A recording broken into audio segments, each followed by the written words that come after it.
Hi, I'm Bobby Seagull, school maths teacher, author, and presenter of the BBC TV series Monkman and Seagull's Genius Guide.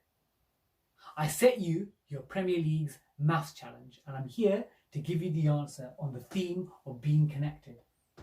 So the problem was, if you have 5 players that Moyes has on a 5-a-side team, how many handshakes will there be in total if they shake hands with each other?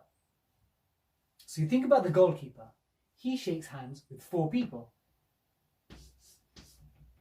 And each of the 5 players do that. So there's 20 handshakes in total.